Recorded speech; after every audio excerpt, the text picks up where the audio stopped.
નમસ્કાર મિત્રો, fit four લાઈફમાં તમારું સ્વાગત છે। ભોજન જ ઔષધિ છે। દરેક વૃદ્ધે 70 વર્ષ પછી આ 7 વસ્તુઓ જરૂર ખાવી જોઈએ। મિત્રો, આપણે જેવું ખાઈએ તેવા બની જઈએ, આ કહેવત બિલકુલ સાચી છે। ખાસ કરીને જ્યારે ઉંમર વધવા લાગે, 70 વર્ષની ઉંમર પાર કર્યા પછી શરીરની કાર્યપ્રણાલી ધીમી પડવા લાગે છે, રોગ પ્રતિકારક ક્ષમતા ઘટે છે અને હાડકાં, સ્નાયુઓ અને પાચન તંત્રમાં પણ નબળાઈ આવી શકે છે। આવા સમયે સાચું ભોજન જ સૌથી મોટો આધાર બની શકે છે। દવાઓ પર નિર્ભર રહેવાને બદલે જો આપણે આપણા ખોરાકને ઔષધિ તરીકે અપનાવીએ તો આપણે ન માત્ર સ્વસ્થ રહી શકીએ પરંતુ જીવનની ગુણવત્તા પણ સુધારી શકીએ છીએ। આજે આ વિડિયોમાં અમે તમને 70 વર્ષની ઉંમર પછી જરૂર ખાવા યોગ્ય 7 મુખ્ય ખાદ્ય પદાર્થો વિશે જણાવીશું, જે શરીર માટે ઔષધિની જેમ કામ કરે છે। વિડિયોમાં આગળ વધતા પહેલા મિત્રો, તમને એક નાની વિનંતી છે કે જો વિડિયો ગમે તો આ વિડિયોને લાઇક, શેર અને ચેનલને સબસ્ક્રાઇબ જરૂર કરજો અને કમેન્ટ બોક્સમાં જય માં લક્ષ્મીની હાજરી જરૂર નોંધાવો। મિત્રો, આ વિડિયો ખૂબ જ મહત્વપૂર્ણ છે, તેથી આ વિડિયોને સ્કીપ કર્યા વગર અંત સુધી જરૂર જુઓ। ચાલો વિડિયો શરૂ કરીએ। નંબર 1, દૂધ અને દૂધના ઉત્પાદનો, મિલ્ક એન્ડ ડેરી પ્રોડક્ટ્સ। 70 વર્ષની ઉંમર પછી કેલ્શિયમની ઉણપ સામાન્ય બની જાય છે, જેનાથી હાડકાં નબળા પડવા લાગે છે અને ઓસ્ટિયોપોરોસિસ કે હર પ્રકારની નબળાઈ જેવી સમસ્યાઓ થઈ શકે છે। દૂધ, દહીં, પનીર અને છાશ જેવા ડેરી ઉત્પાદનોમાં માત્ર કેલ્શિયમ જ નહીં, પરંતુ વિટામિન ડી, પ્રોટીન અને ફોસ્ફરસ પણ પુષ્કળ પ્રમાણમાં હોય છે, જે હાડકાંને મજબૂત રાખવામાં મદદ કરે છે। કેવી રીતે લેવું?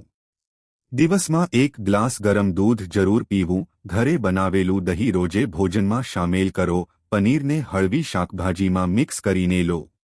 નોંધ: જો કોઈને લેક્ટોઝ ઇન્ટોલરન્સ હોય તો બદામ કે સોયા દૂધ જેવા પ્લાન્ટ બેઝડ દૂધનો વિકલ્પ અપનાવી શકાય। નંબર 2, મેવા અને બીજ, નટ્સ એન્ડ સીડ્સ। મિત્રો, વધતી ઉંમરમાં હૃદયને સ્વસ્થ રાખવા અને મગજની કાર્યક્ષમતા જાળવવી અત્યંત જરૂરી છે।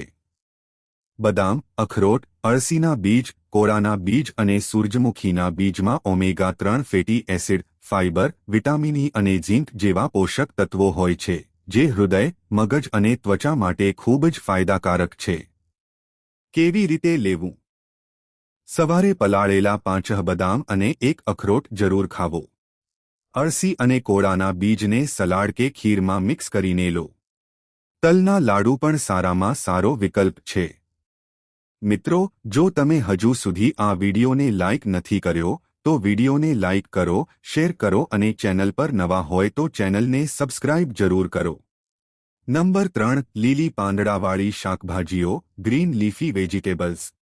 70 વર્ષની ઉંમરે શરીરને આયર્ન, ફાઇબર, કેલ્શિયમ અને એન્ટીઓક્સિડન્ટ્સની ખૂબ જ જરૂર હોય છે, જે પાલક, મેથી, સરસો, બથુઆ અને સરગવાના પાંદડાઓમાં પુષ્કળ માત્રામાં મળે છે। ફાયદા: કબજિયાત અને પાચન સમસ્યાઓમાં રાહત, લોહીની ઉણપથી બચાવ અને હાડકાંને મજબૂતી। કેવી રીતે લેવું? અઠવાડિયામાં 3 કે 4 વખત લીલી શાકભાજીઓ જરૂર ખાઓ। પાલકનું સૂપ કે સરગવાના પાંદડાનો મુરબ્બો ખૂબ જ ફાયદાકારક છે। નંબર 4, ફળો, ખાસ કરીને મોસમી ફળો, સિઝનલ ફ્રૂટ્સ। ફળો વિટામિન, મિનરલ્સ અને કુદરતી શર્કરાનો સારો સ્ત્રોત છે। વૃદ્ધો માટે શક્તિ અને રોગ પ્રતિકારક ક્ષમતા વધારવામાં મદદરૂપ છે। પપૈયું, કેળું, સફરજન, જામફળ, નારંગી, કીવી અને જાંબુ જેવા ફળો ખૂબ જ ફાયદાકારક છે। કેવી રીતે લેવું? નાસ્તામાં કે સાંજની ભૂખમાં ફળો ખાવા। જ્યુસને બદલે આખું ફળ ખાવું વધુ સારું છે, કારણ કે તેમાં ફાઇબર વધુ હોય છે। મિત્રો, તમે આ વિડિયોને ક્યાંથી જોઈ રહ્યા છો અને તમને આ વિડિયો કેવો લાગી રહ્યો છે તે અમને કમેન્ટમાં જરૂર જણાવજો। ડાયાબિટીસના દર્દીઓએ વધુ મીઠા ફળો જેમ કે કેરી કે દ્રાક્ષ મર્યાદિત માત્રામાં લેવા જોઈએ। નંબર 5, આખા અનાજ અને જાડા અનાજ, હોલ ગ્રેન્સ એન્ડ મિલેટ્સ।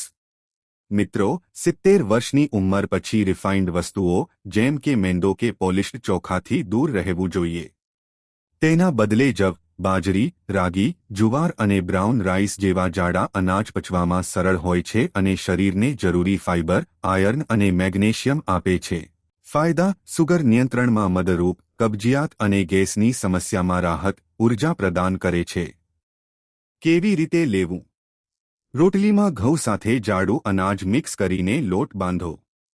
સવારના નાસ્તામાં રાગીના ઢોસા કે ખીર લો. નંબર 6. હળદર અને આદુ, ટર્મરિક એન્ડ જિંજર. મિત્રો, આ બંને ઘરેલું મસાલાઓમાં ઔષધીય ગુણો હોય છે. હળદરમાં કર્ક્યુમિન નામનું તત્વ હોય છે, જે સોજા વિરોધી અને એન્ટીઓક્સિડન્ટ ગુણોથી ભરપૂર છે. આદુ પાચન સુધારે છે, સોજો ઘટાડે છે અને શરદી ઉધરસમાં રાહત આપે છે. કેવી રીતે લેવું? દૂધમાં હળદર નાખીને પીવો, એટલે કે ગોલ્ડન મિલ્ક. સવારે આદુનો નાનો ટુકડો મધ સાથે લો. શાકભાજી અને દાળમાં તેનો નિયમિત ઉપયોગ કરો. નંબર 7. દાળો અને અંકુરિત અનાજ, પલ્સીસ એન્ડ સ્પ્રાઉટ્સ. મિત્રો, પ્રોટીન શરીરની મરમ્મત અને સ્નાયુઓ માટે ખૂબ જ જરૂરી છે અને દાળો તેનો શ્રેષ્ઠ સ્ત્રોત છે. ચણા, મગ, મસૂર, રાજમા, અડદ જેવી દાળોમાં પુષ્કળ પ્રોટીન, આયર્ન અને ફાઇબર હોય છે. અંકુરિત અનાજમાં એન્ઝાઇમ્સનું પ્રમાણ વધારે હોય છે, જેનાથી પોષક તત્વોનું શોષણ વધુ સારું થાય છે. કેવી રીતે લેવું? રોજે બપોરે કે રાતના ભોજનમાં એક વાટકી દાળ જરૂર સામેલ કરો. નાસ્તામાં મગ કે ચણાના અંકુરિત અનાજમાં લીંબુ અને હળવો મસાલો નાખીને ખાઓ. જરૂરી સૂચનાઓ: ખૂબ જ પાણી પીવો. ઉંમર વધવાથી તરસ ઓછી લાગે છે, પરંતુ શરીરને પાણીની જરૂરિયાત એટલી જ રહે છે. મિત્રો, જો તમે વિડીયોને લાઇક નથી કર્યો, તો એક લાઇક જરૂર કરો. તમારું એક લાઇક અમને ખૂબ જ પ્રેરણા આપે છે. ઓછું તેલ, ઓછું મીઠું અને ઓછી ખાંડવાળું ભોજન અપનાવો. ઘરે બનાવેલું તાજું ભોજન ખાઓ. પેકેટ અને પ્રોસેસ્ડ ફૂડથી દૂર રહો. હળવી કસરત, યોગ કે ચાલવાને જીવનનો ભાગ બનાવો. મિત્રો, 70 વર્ષની ઉંમર કોઈ અડચણ નથી, પરંતુ એક નવી શરૂઆત હોઈ શકે છે. જો સાચા ખોરાક અને જીવનશૈલીને અપનાવવામાં આવે, તો આ 7 વસ્તુઓને તમારા રોજિંદા આહારમાં સામેલ કરીને તમે ન માત્ર રોગોથી દૂર રહી શકો છો, પરંતુ તમારી ઉર્જા, માનસિક શક્તિ અને ખુશીને પણ જાળવી શકો છો. ભોજન જ સૌથી મોટી ઔષધિ છે. આ મંત્ર ભૂલશો નહીં અને તમારા શરીરને એવું ભોજન આપો જે તેને સ્વસ્થ, સક્રિય અને ખુશ રાખે. તો મિત્રો, આજના વિડીયોમાં બસ આટલું જ. આજની આ માહિતી તમને કેવી લાગી અને આ વિડીયો કયા શહેરમાંથી સાંભળી રહ્યા છો, તે કમેન્ટમાં જરૂર જણાવજો. પસંદ આવી હોય તો વિડીયોને લાઇક અને તમારા મિત્રો સાથે શેર કરજો. ચેનલ પર નવા હોય તો ચેનલને સબસ્ક્રાઇબ કરવાનું ભૂલશો નહીં. મળીએ એક નવા વિડીયોમાં. ત્યાં સુધી બધા જ મિત્રોને જય શ્રી કૃષ્ણ. ધન્યવાદ.